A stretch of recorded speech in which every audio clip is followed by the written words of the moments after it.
सो praise Lord JMC की सबको सो परमेश्वर का धन्यवाद हो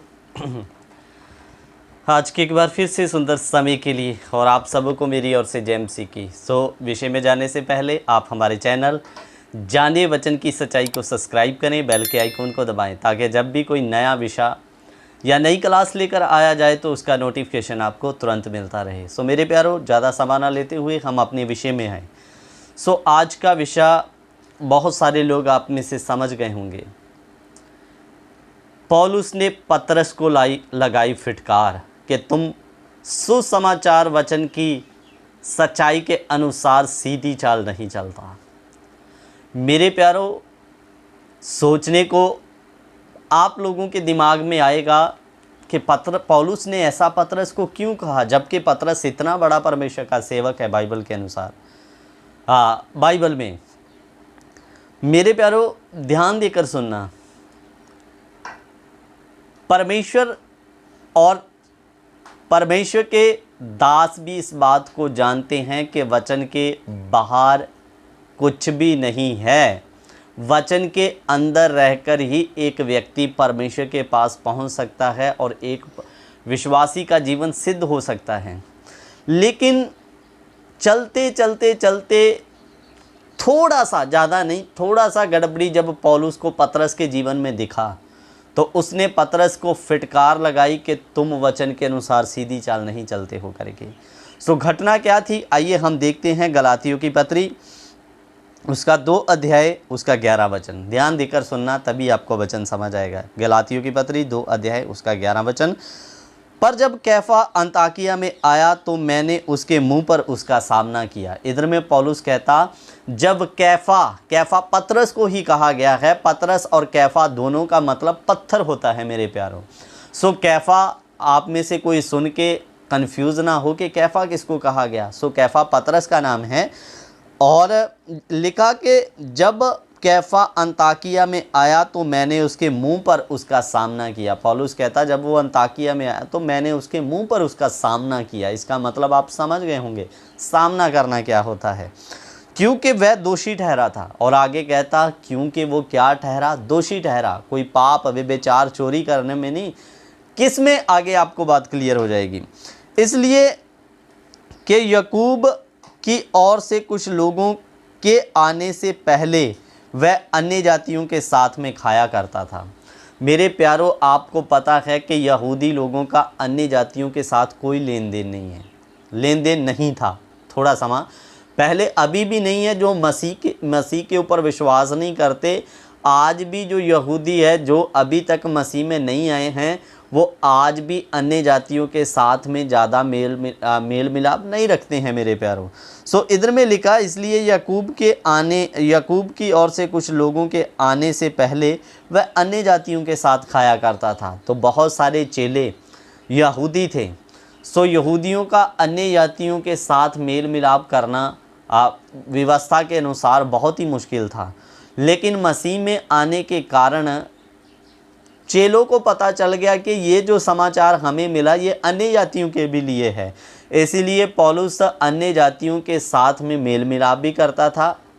पतरस मेल मिलाप भी करता था और उनके घर में, यहाँ लिखा, याकूब लोगों के आने से पहले अन्य जातियों के साथ खाया करता था, ठीक है।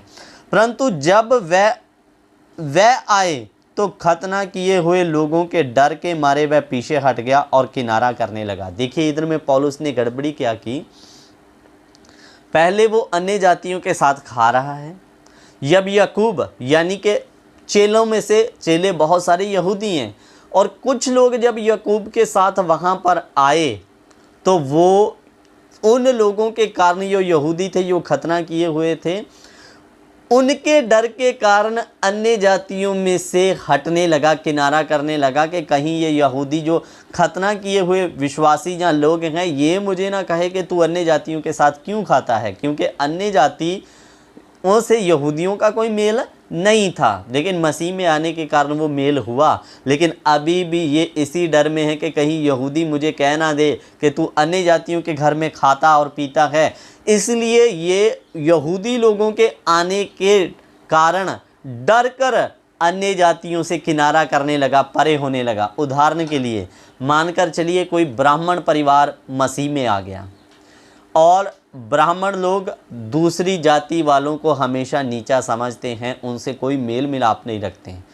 और जब वो मानकर चलिए ब्राह्मण प्रभु में आया और वो छोटी जाति वाले भी जो मसीह में है, अगर उनके साथ में उठना बैठना खाना पीना कर रहा है, लेकिन आखिरकार उसको पता चले कि मुझे ब्राह्मण लोग मिलने के लिए आ रहे हैं और वो मुझे देख कर के तू तो छोटी जातियों वालों के घर में खाता पीता है, अभी भी ये भ्रम में पड़कर उनसे किनारा करने लगा, तो क्या उसके लिए ये गलत बात नहीं होगी?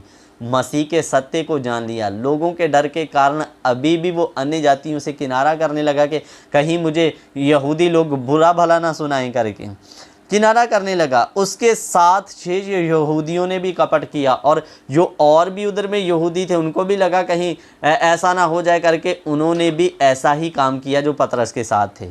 ठीक है, यहाँ तक कि बरनबास भी उनके कपट में पड़ गया। पर जब मैंने देखा कि वह सुसमाचार की सच्चाई पर सीधी चाल नहीं चलते, पौलुस ने कहा जब मैंने देखा कि वो सुसमाचार की सच्चाई के अनुसार सीधी चाल नहीं चलते, तो मैंने सबके सामने कैफा से कहा, जब तू यहूदी होकर अन्य जातियों के समान चलता है और यहूदियों के समान नहीं, तो तू अन्य जातियों को यहूदियों के समान चलने को क्यों कहता है? मेरे प्यारों, हो सकता है यहूदियों को देखकर ये भी अन्य जातियों को कहने लगा हो कि तुम लोगों को भी खतना करवाना पड़ेगा या तुम लोगों को भी करवाने की ज़रूरत है। इसलिए पौलुस कहता, तो तू अन्य जातियों को यहूदियों के समान चलने को क्यों कहता है कि तुम व्यवस्था के अनुसार चलो। मेरे अजीज़ों, आगे वो मैं एक और बात पढ़ के समाप्त करूँगा। हम तो जन्म से यहूदी हैं और पापी हैं, हम तो जन्म से यहूदी और पापी अन्य जातियों में से नहीं, तो भी ये जानकर के मनुष्य व्यवस्था के कामों से नहीं पर केवल मसीह पर विश्वास करने के द्वारा धर्मी ठहरता है। हमने आप भी मसीह यीशु पर विश्वास किया कि हम व्यवस्था के कामों से नहीं पर मसीह पर विश्वास करने से धर्मी ठहरें। इसलिए व्यवस्था के कामों से कोई भी प्राणी धर्मी न ठहरेगा। सो इधर पतरस को फिटकार डांट लगाते हुए पौलुस कह रहा है, मैं भी, तुम भी यहूदी हो, लेकिन हमें व्यवस्था के कामों से हम धर्मी नहीं ठहरे परंतु मसीह पर विश्वास करने से धर्मी ठहरे। तो तुम क्यों अन्य जातियों को यहूदियों के समान चलने के लिए बोलता है और यहूदियों को देखकर तुम अन्य जातियों से क्यों किनारा करने लगा? मेरे प्यारों, बाइबल सामने में कितना भी बड़ा सेवक हो, जो भी वचन के विरुद्ध चाल चलेगा, बाइबल उसको माफ़ नहीं करेगा, वचन उसको दोषी ठहराएगा, परमेश्वर भी दोषी ठहराएगा। मेरे अजीज़ों, आज वचन के विरुद्ध में कितने दुनिया में सेवक लोग जो वचन में है नहीं उसके विरुद्ध में चाल चलते हैं, जो वचन अनुमति नहीं देता वो काम करते हैं। और आज जब सेवक उनको सही मार्ग बताने की कोशिश करते हैं तो उनको लगता तू हमसे ज़्यादा जानता है। लेकिन पतरस ने पौलुस को दोबारा पलटकर जवाब नहीं दिया, क्योंकि उनके अंदर एक खूबी थी, अगर किसी में थोड़ा गड़बड़ी आता, अगर दूसरा सेवक उनको वचन के अनुसार सत्य बताता तो वो एक्सेप्ट करते थे कि ये बात पौलुस नहीं परंतु वचन हमें कह रहा है। इसलिए वो वचन के अनुसार अपनी गलती को मानकर सीधी चाल चलना शुरू कर देते थे। लेकिन आज आप किसी को वचन के बारे में कहकर देखो कि भाई सेवक, भाई विश्वासी, तू वचन के विरुद्ध में गलत चाल चल रहा है, ये वचन के अनुसार सीधी चाल नहीं है, वचन के अनुसार सीधी चाल ये है, कोई आपकी बात को नहीं मानेगा, उल्टा आपको दोषी ठहराकर आप में 50 कमियां निकाल दी जाएगी। मेरे प्यारों, मेरे अजीज़ों, सही सेवकों के जीवन में अगर गड़बड़ी हो जाती थी वचन के अनुसार, दूसरा उसे बताता था और वो वचन के अनुसार सही चाल चलना शुरू कर देता था। आज कितने कलीसियों में गलत उपदेश आ गए। मेरे प्यारों, आपको ये आज बड़ी बड़ी मिनिस्ट्रियों में टोटली वचन से बाहर होते हुए दिखाई देगा। लेकिन अगर कोई सेवक उनको बताने की कोशिश करे या उनके फॉलोवर को बताने की कोशिश करे, कोई मानने के लिए तैयार नहीं है। जब पौलुस ने पतरस को फिटकार लगा दी वचन के विरुद्ध में कार्य करने की, तो आप भी लगा सकते हैं। ये आपका हक है कि आप कोई गलत कर रहा है तो उसको वचन के अनुसार सही कर सके। ये दोष लगाना नहीं है। आपको लगता है क्या पौलुस ने पतरस पर दोष लगाया? किसी कोई गलती कर रहा है उसको सत्य बताना क्या दोष लगाना है? नहीं मेरे प्यारों, सही उपदेश किसी को बताना कोई दोष लगाना नहीं मेरे अजीज़ों। इसलिए आपके सामने में कोई वचन के विरुद्ध काम कर रहा है, आपको पता है ये गलत कर रहा है, तो कभी सत्य कहने से पीछे ना हटें। और मेरे अजीज़ों, वचन के ही विरुद्ध में जाने के कारण पौलुस ने पतरस को फिटकार लगा दी, तू वचन के अनुसार सीधी चाल नहीं चलता। सो मेरे अजीज़ों, इतने बड़े सेवक को ऐसा बोल दिया गया, उसने वचन के विरुद्ध में काम किया। तो मेरे अजीज़ों, इसका मतलब हम सबको वचन के बाहर जाने की आवश्यकता नहीं, बुद्धि से कुछ करने की आवश्यकता नहीं, वचन के अनुसार जीवन जिएं, वचन के कायदे से चलें।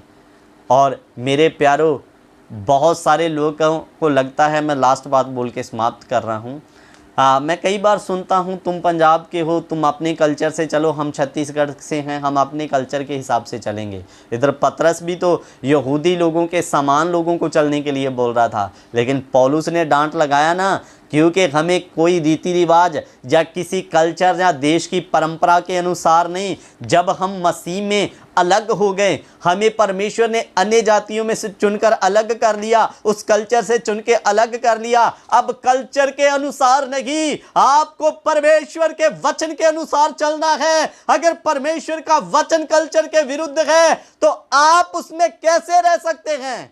आपको जब अलग कर लिया, अब कल्चर नहीं, आपको परमेश्वर का वचन चलाएगा। कितने लोग आज वचन का ज्ञान ना होने के कारण कहते हैं जैसे तुम्हारा कल्चर वैसे चलो। अब मैं आपको बताऊं, कितने दुनिया के कल्चर मूर्ति पूजा को बढ़ावा देते हैं। तो आप क्या मूर्ति पूजा में पड़े रहोगे मेरे प्यारों? नहीं, आपको बाहर किया गया। अब आपको कल्चर के अनुसार नहीं, वचन के कल्चर के अनुसार चलना है। हालेलुया।